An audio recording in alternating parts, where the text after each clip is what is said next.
Hi, you are welcome to the season finale of Talent Broadcast with me, Maxwell Mensah. As you may be aware, Talent Broadcast has been brought to you by Talent University in collaboration with the Ford International and Black Secret Makeup. We have been proudly sponsored by Mantra Auto Finance Limited, Dancewell International Services, and Celloat. And talking about auto, Mantra Auto Finance is your one-stop shop for all your auto solutions, ranging from flexible financial assistance to own your dream car, access to genuine spare parts, and professional car maintenance services. You can call Mantra on 0244 720 091. That is 0244 720 091. Or visit them at Asalam Down on the Paradise Street.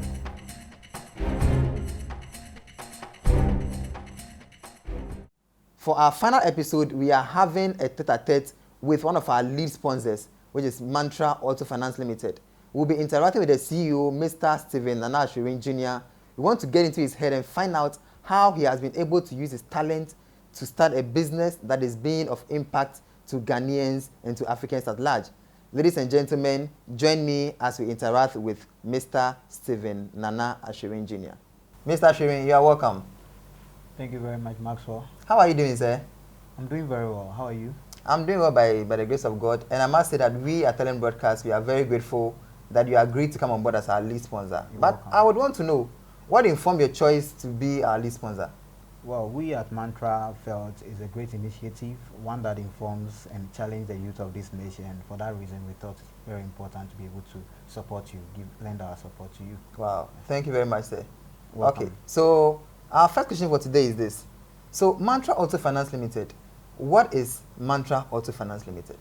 Well, Mantra Auto Finance is basically a one-stop shop where we provide almost auto-related solutions from car importation to spare parts importation, as well as car loans and then after-sales service to both private and commercial car users. Okay. So does it mean that if I want to own a car and I come to Mantra Auto, you're going to help me to get a car? Sure, it's the right place to come. Even with nothing? Well, you must have something, of course, but not without anything. Basically, you have to be employed and have a reliable source of income, because that is what will help you to be able to service whatever facility, that is, if it's a car loan, to be able to service that facility. Mr. Ashirin, so what we want to know is this. How does Mantra Auto Finance solve a problem in Ghana? Well, it's a startup, basically, and as a country, one of the key areas is transportation. And so for us, we being able to supply or import cars for people to be able to buy, in a way, it's solving a need. And for us, I think it's one of the ways that we are able to also contribute our quota to the nation's development. Okay. You know Ghana has a lot of problems. If you had to mention 5 major problems that we face as a country, what would they be? Well, basically, I would, of course, I'm not the president of the country, so I will narrow it to 3 areas that come to mind easily. And one is the area of unemployment. Okay. And then I think the second one I would say is the lack of proper maintenance of vehicles. Mm-hmm. And then I'll also talk about probably maybe high rate of road accidents. Mm-hmm. And these are the areas as a company we are trying to position ourselves to be able to help reduce or provide solutions to these areas. Mm-hmm. My next question is this. If Ghana were to thrive on one key industry, which industry would that be? And do you think Mantra would fit into that area? Of course. Because as a country, like I said, as a growing economy, transportation is one of the key areas, and that is what we are established to do, to be able to provide affordable transportation to all manner of people who need it. You understand? So for me, of course, before you even came here, I'm sure you had to use a car to get to this place. So for me, it's one of the areas that we find ourselves in, and we are hoping to be able to expand our services so that we can contribute, majorly to the development of the country. I see. And I'm very sure that in your bid to doing that, you have staff you are working with.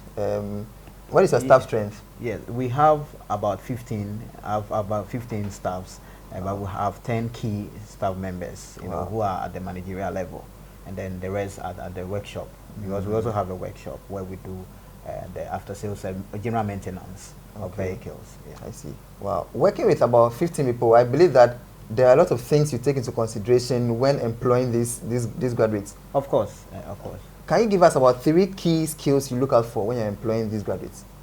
Well, you see, every graduate, depending on the area that you're employing the person for instance, if I'm picking somebody for marketing or HR, then you want to look at the fact that the person is specialized in that area, because that is the field you want to place the person. If you are looking at a technical person, then the person should be able to have a technical background. So of course, then you want to see that the person have all the needed skills in terms of technical work. So basically, those are the things we look out for as a company. You know, yeah. But do you think graduates that are being churned out these days are really of good quality for the corporate world? Why not? I think they are of good quality, but one thing I have observed is the fact that I think they are not finding their right places to function.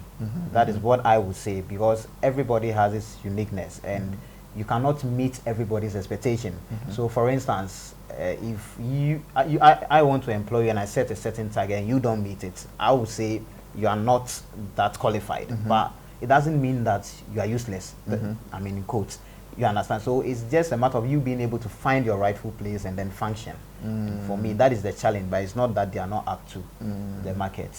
Wow, I see. At the point where you were finishing or you were completing your school, did you find yourself, did you know your place in life, or you finished before you found out that, okay, this is what I want to do? Well, I for one I have always had a clear vision as to what I want to achieve in life. So I would say yes, from the onset, I knew where I was going, and all my effort has been to be able to, achieve that set goal. And so yes, I would say yes, I know where I was heading. Yeah, it's been clear to me since day one. Yes. No. What we want to know at this point is this: what 3 skills have really helped you on your entrepreneurial journey? I call it the ICT. Okay. One is, and it's more of I would say qualities and not skills necessarily. Okay. And the I is innovation. Okay. Our ability to be able to innovate, because if you look at the structure of Mantra, this is an existing idea, but the way we've been able to innovate the idea to make it attractive and be able to make it more result oriented. So that is innovation. And then you have the C, which stands for creativity. Okay. And once again, we've been able to create new areas and then new packages out of what is already existing. So creativity to me is also one of the areas that I think we've been able to use to enhance the firm. And then we have the T, which to me is the technology. We've been able to use technology to speed up our work at the workshop and also to be able to reduce the workload, So that would be the 3 key things I would say. Wow, great summary. So we have innovation, creativity, and technology. I call the ICT. Wow, that's very good. So Mr. Shirin, with all this that you're doing at Mantra, how do you think Mantra is helping Ghana to move to a first-class country, if it's possible? Yeah, it's possible for us to move there.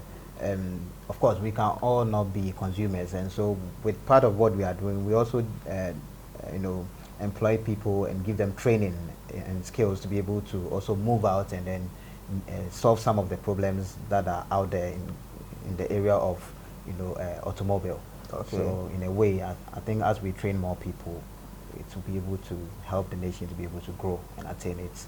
So in some years to come, are we to expect a car made in Ghana by Mantra also? It's possible. Kantaka has done it. So. Do you have a genuine desire to own your dream car and need a flexible financial assistance?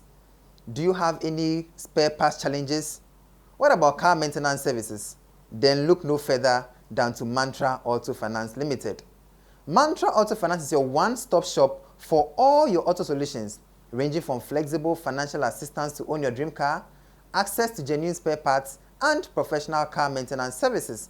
You can call Mantra on 0244 720 091. That is 0244 720 091. Or visit them at Asalam Down on the Paradise Street. At Mantra, we say, drive that car. with all these plans you have, I'm sure you are you also have in mind plans to sustain Mantra to move on to become a second generational, third generational company like we see in other countries. So what plans are you putting in place to ensure that Mantra lives on beyond you? Yeah, that's a very deep question. I think most of us have had the opportunity to learn from the past. We've seen how businesses have not been able to continue, when their leaders also, or those in charge, maybe pass on. And so we have an intensive succession plan in place, and which, with the help of the board, will ensure that the procedures are still followed the way it should be, so that shareholders can also come in and then have what's they are due, even in my absence. So would you want to make Mantra Auto a family-run business? Well, that would depend on what is in the succession plan, because as it stands now, it's more or less like a one-man business. But we are looking forward to a time that we'll be able to have other people to come on board. So I don't think it's going to be. Of course, the family will have some share in it, but it's also better when other people are able to come on board. Mr. Shirin, can you tell us, would you ever hand over your business to a fresh graduate? No. Why not? I believe we must work our way to leadership. You understand? You don't just, for instance, if God should give you 1 billion and you don't have plans as to how to utilize it, you mess it up. Very true. Okay, but then if you've had the privilege to be able to work your way out and have a carved plan as to what you want to use the money for, when it comes in, then you'll be able to make the best out of it. So it's in the same way that, of course, I will allow a young chap who has gone through the system to be able to lead, but not straight from school. Yeah. You That's must serve your way to leadership. That's what I believe. So, in these days, we are all aware of social media and how it has helped businesses. I want to know, how has social media helped Mantra Auto Finance in your operations? Well, we've been able to take a very good advantage of that. We have, for instance, a Facebook page that is properly managed by a consultant, BKC Consult, and we are able to use that to be able to sell our products and services, which is going so well, and also to be able to connect and get closer to our clientele. So do you think that if social media hadn't come, you'd have faced a lot more challenges as a company? Yes, of course, in a way to take a toll on the business, because like I said, for instance, with our clients, we are able to get closer and get direct feedback as to how some of our services or products are doing. Okay. So it's a great platform to be on. Yeah. Sure. Wow. And then, Mr. Shirin, there is one question that has been on my mind for some years now, and I would want to ask you. So when it comes to collaborations or partnerships in one-man businesses, which one do you prefer, or which one do you think is better? I'll go for collaboration any day. Any reasons why? Yes, because you are able to do more when you are together.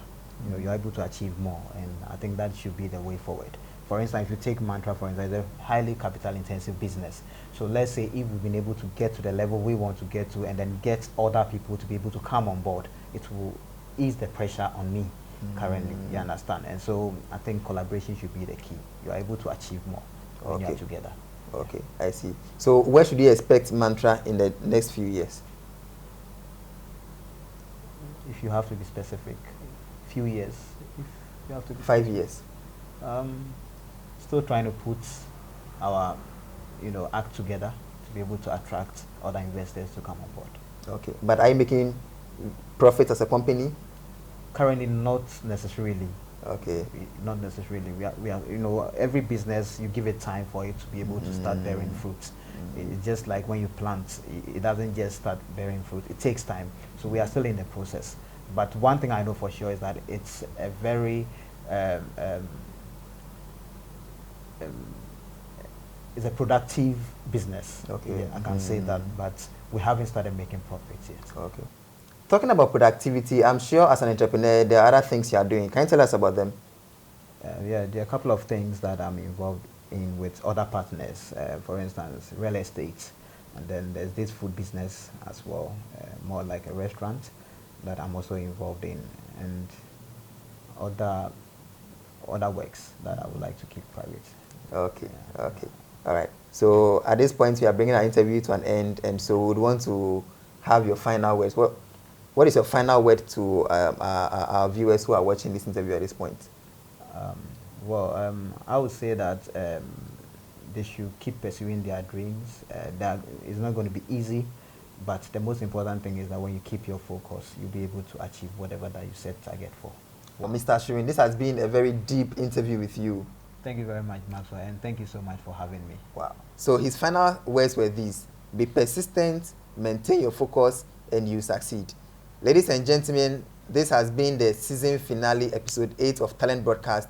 I want to believe you have learned a lot from episode 1 all the way to this final episode we have had. I want to urge you to stay on with us as we go on a short break. We'll be back in a few weeks with deeper content, with more relevant stories about people who are using their talents to impact the world we are in now. I want to challenge you to also start using your talents. The world needs your talent. Africa needs your talent. Stop sleeping on your talent. Go out there and pursue that talent. Thank you very much, and I'll see you during our next season.